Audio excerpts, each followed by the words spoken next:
Hai, perkenalkan nama saya Sutanti Putri Ngabito. Saya Prodi Ilmu Administrasi Publik kelas A semester 1 dengan NIM 9414200075. Di video kali ini saya akan bahas tentang apa ya?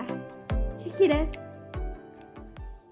Nah, berhubung saya pegang buku ini, Pendidikan Kewarganegaraan yang berhubungan dengan Pancasila, maka di video kali ini saya akan membahas tentang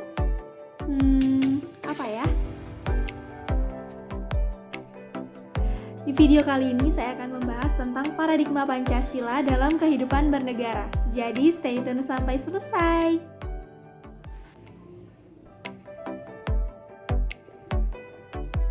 Nah, sebelum kita masuk pada pokok pembahasan, mari kita ketahui dulu apa sih itu paradigma. Berikut penjelasannya.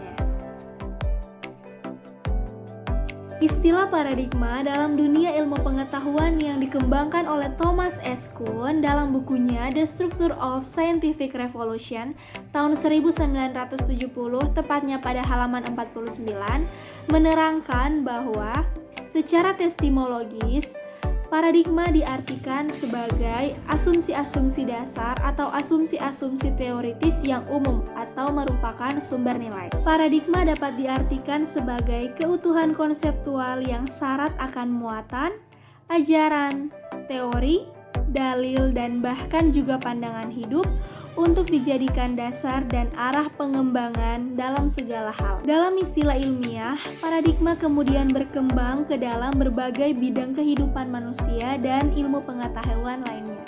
Misalnya politik, hukum, ekonomi, budaya, dan bidang-bidang lainnya. Istilah paradigma kemudian berkembang menjadi terminologi yang mengandung konotasi pengertian sumber nilai, pola pikir, orientasi dasar, sumber asas serta arah dan tujuan dari suatu perkembangan, perubahan, dan proses pembangunan.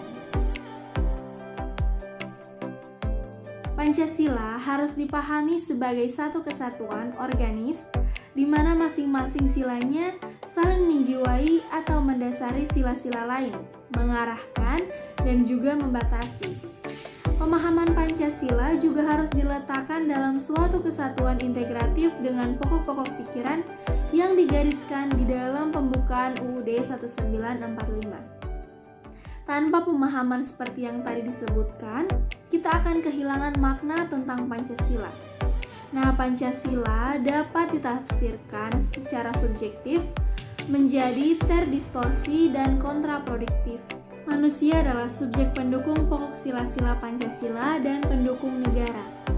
Negara adalah organisasi atau persekutuan hidup manusia, maka negara dalam mewujudkan tujuannya melalui pembangunan nasional, guna mewujudkan tujuannya seluruh warganya harus dikembalikan pada dasar-dasar hakikat manusia monopluralis, yaitu susunan kodrat manusia, jiwa dan badan, sifat kodrat manusia, individu, dan sosial kedudukan kodrati manusia sebagai makhluk yang berdiri sendiri dan makhluk ciptaan Tuhan Yang Maha Esa.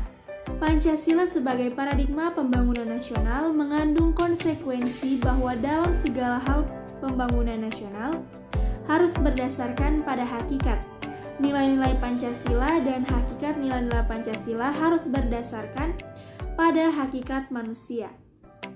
Maka, pembangunan nasional untuk hakikat kodrat manusia dan harus meliputi aspek jiwa, yaitu akal, rasa, dan kehendak, aspek badan, aspek individu, aspek makhluk sosial, aspek pribadi, dan aspek kehidupan ketuhanannya. Kemudian, pembangunan nasional dijabarkan ke berbagai bidang pragmatis seperti ekonomi, politik, hukum, pendidikan, sosial, budaya, ilmu pengetahuan, teknologi, kehidupan agama, dan lain-lain. Nah, pembangunan nasional ini dirinci ke dalam berbagai bidang antara lain politik, ekonomi, sosial, budaya, pertahanan, dan keamanan, yang penjabarannya tertuang pada GBHN. Pembangunan yang sifatnya humanistis dan pragmatis harus mendasarkan pada hakikat manusia dan harkat manusia sebagai pelaksana sekaligus tujuan pembangunan. Sebagai pengemban politik ekonomi sosial budaya pertahanan dan keamanan, maka pembangunan pada hakikatnya membangun manusia seutuhnya dan masyarakat seluruhnya. Secara lengkap meliputi seluruh unsur hakikat manusia yang monopluralis. Pengembangan sistem politik negara harus berdasarkan pada kekuasaan yang bersumber pada penjelmaan hakikat manusia sebagai makhluk individu sosial yang terjelma sebagai rakyat. Rakyat merupakan asal mula kekuasaan negara, maka kekuasaan negara harus berdasarkan kekuasaan rakyat, bukannya kekuasaan perseorangan ataupun kelompok. Manusia sebagai subjek negara, maka kehidupan politik dalam suatu negara harus benar-benar merealisasikan tujuan demi harkat dan martabat manusia. Sistem politik negara Pancasila memberikan dasar-dasar moralitas politik negara, seperti diungkap para pendiri negara, misalnya Muhammad Hatta, yang mengharuskan dasar moral untuk negara bukan berdasarkan kekuasaan. Maka dalam sistem politik negara, termasuk para elit politik, para penyelenggara negara harus tetap memegang teguh cita-cita moral rakyat yang luhur dan memegang budi pekerti kemanusiaan atau terus-menerus mendasarkan moralitas sebagaimana tertuang dalam nilai sila-sila Pancasila. Dalam pembangunan ekonomi, perlu didasari bahwa pembangunan ekonomi bukan hanya mengejar pertumbuhan saja, tetapi demi kemanusiaan dan kesejahteraan seluruh bangsa, didasarkan atas kekeluargaan seluruh bangsa. Menurut Mubiarto, pembangunan ekonomi tidak bisa dipisahkan dengan nilai-nilai moral kemanusiaan. Ekonomi kerakyatan, yaitu ekonomi yang humanistik dengan mendasarkan pada tujuan demi kesejahteraan rakyat secara luas.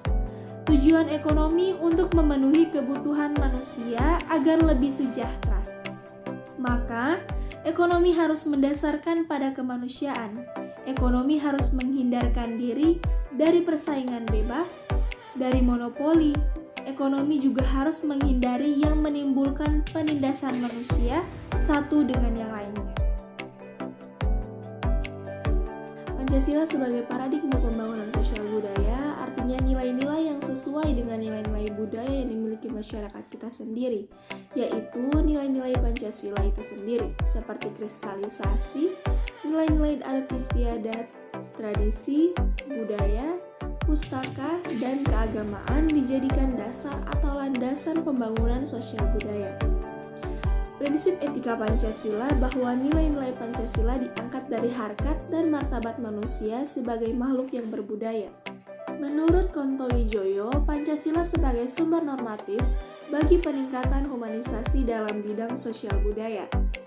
Sebagai kerangka kesadaran, Pancasila juga dapat merupakan dorongan untuk universalisasi yang artinya melepaskan simbol-simbol dari keterkaitan struktur dan transendentalisasi, yaitu meningkatkan derajat kemerdekaan manusia dan kebebasan spiritual. Kepentingan politik demi kekuasaan mengakibatkan masyarakat melakukan aksi tidak beradab, tidak manusiawi, dan tidak human, sehingga meningkatkan fanatisme etnis di berbagai daerah yang mengakibatkan lumpuhnya keberadaban. Untuk menghindari aksi demikian, maka pembangunan sosial budaya harus berdasarkan nilai-nilai Pancasila, yaitu nilai-nilai kemanusiaan, nilai ketuhanan, dan nilai keberadaban. Pertahanan dan keamanan negara harus mendasarkan pada tujuan terjaminnya harkat dan martabat manusia atau terjaminnya hak asasi manusia, bukan untuk kekuasaan agar tidak melanggar hak asasi manusia.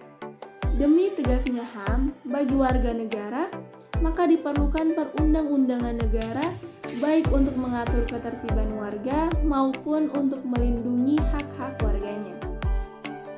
Negara bertujuan melindungi segenap wilayah negara dan warganya, Maka, keamanan menjadi syarat tercapainya kesejahteraan warga negara dan pertahanan negara demi tegaknya integritas seluruh warga negara. Dalam hal ini, diperlukan aparat keamanan negara dan penegak hukum negara. Pertahanan dan keamanan harus dikembangkan berdasarkan nilai-nilai Pancasila, yaitu demi tercapainya kesejahteraan hidup manusia sebagai makhluk Tuhan yang Maha Esa pada sila pertama dan sila kedua, demi kepentingan seluruh warga negara yang terdapat pada sila ketiga, mampu menjamin hak-hak dasar, persamaan derajat, dan kebebasan manusia yang terdapat pada sila keempat, dan harus dapat mewujudkan keadilan dalam masyarakat seperti yang tertera dalam sila kelima. Pancasila pada aktualisasinya di negara Republik Indonesia dijadikan dasar filsafat negara, pandangan hidup bangsa, dan ideologi nasional. Maka nilai-nilai yang terkandung di dalamnya harus terus-menerus meresap dalam kehidupan manusia Indonesia dan mewujudkan dalam sikap dan perilaku kehidupannya sehari-hari. Aktualisasi Pancasila secara objektif ialah terwujud dalam bidang kehidupan kenegaraan, yaitu meliputi kelembagaan negara antara lain legislatif, eksekutif, dan yudikatif. Juga bidang pragmatis yaitu politik, ekonomi, sosial budaya, hukum yaitu penjabaran ke dalam undang-undang, GBHN, pendidikan, dan Hankam. Aktualisasi Pancasila secara subjektif adalah perwujudan kesadaran individu antara manusia Indonesia sebagai warga negara Indonesia yang taat dan patuh, baik aparat penyelenggara negara, penguasa negara maupun elit politik dalam melaksanakan kegiatan-kegiatan politiknya selalu berlandaskan moral ketuhanan dan kemanusiaan sesuai yang terkandung dalam Pancasila. Kampus adalah tempat hunian atau perkampungan masyarakat ilmiah atau masyarakat intelektual. Maka harus mengamalkan budaya akademik, tidak terjebak dalam politik praktis atau legitimasi kepentingan penguasa. Masyarakat kampus harus berpegang pada komitmen moral yang bersumber pada ketuhanan dan kemanusiaan, bertanggung jawab secara moral, bertanggung jawab terhadap bangsa dan kenegaraan, serta mengabdi untuk kesejahteraan kemanusiaan. Kampus dalam wujud perguruan tinggi mengemban tugas dan misi pokok pendidikan, penelitian, dan pengabdian masyarakat, seperti yang tertera dalam Tridharma Perguruan Tinggi. Menurut Peraturan Pemerintah Nomor 60 Tahun 1999, pendidikan dilaksanakan di ruang kuliah. Melalui pendidikan ini, ilmu pengetahuan dan teknologi diberikan kepada para mahasiswa untuk menyiapkan, membentuk, dan menghasilkan sumber daya manusia yang berkualitas. Penelitian dilakukan di laboratorium, di lapangan, di perusahaan, di rumah sakit, atau di mana saja. Penelitian bersifat objektif dan ilmiah, baik kaidah serta untuk menemukan kebenaran ilmiah atau menyelesaikan masalah dalam ilmu pengetahuan, teknologi, dan kesenian. Penelitian harus berpegang pada moral kejujuran yang bersumber pada nilai-nilai Pancasila. Hasil penelitian bermanfaat bagi kemanusiaan dan kesejahteraan manusia demi harkat dan martabat manusia. Pengabdian kepada masyarakat dilaksanakan di luar kampus, di tengah-tengah masyarakat, di arena kehidupan real masyarakat luas. Hal ini merupakan wahana kegiatan memanfaatkan ilmu pengetahuan dalam memberikan sumbangsih kepada masyarakat. Kegiatan pengabdian kepada masyarakat demi kesejahteraan umat manusia, demi pengembangan dan penerapan ilmu pengetahuan, maka harus dijiwai nilai-nilai ketuhanan dan kemanusiaan sesuai yang terkandung dalam Pancasila. Warga perguruan tinggi adalah insan-insan yang memiliki wawasan dan integritas ilmiah. Maka, masyarakat akademik harus selalu mengembangkan budaya akademik atau budaya ilmiah yang berupa esensi dari aktivitas perguruan tinggi. Ciri-ciri masyarakat ilmiah sebagai budaya akademik menurut Suhadi adalah kritis, kreatif, analitis, objektif, konstruktif, dinamik, dialogis, menghargai prestasi ilmiah atau akademik, bebas dari prasangka, menghargai waktu, menghargai dan menjunjung tinggi tradisi ilmiah, berorientasi ke masa depan, dan menerima kritik dan kemitraan. Pancasila telah diterima secara luas sebagai 5 aksioma politik yang disarikan dari kehidupan masyarakat Indonesia yang majemuk dan mempunyai sejarah yang sudah tua. Namun, ada masalah dalam penuangannya ke dalam sistem kenegaraan dan sistem pemerintahan yang ditata menurut model sentralistik yang hanya dikenal dalam budaya politik Jawa. Doktrin wawasan Nusantara dan ketahanan nasional masih mengandung nuansa yang amat sentralistik dan perlu disempurnakan dengan melengkapinya dengan doktrin Bhinneka Tunggal Ika. Pada saat ini ada diekspansi antara nilai yang dikandung Pancasila dengan format kenegaraan dan pemerintahan yang mewadahinya. Penyelesaiannya terasa seakan-akan merupakan kebijakan ad hoc yang berkepanjangan. Di masa depan, kehidupan berpolitik berdasar aksioma Pancasila harus terikat langsung dengan doktrin Bhinneka Tunggal Ika, di mana setiap daerah, setiap golongan, setiap ras, setiap umat beragama, dan setiap etnik berhak mengatur dan mengurus dirinya sendiri.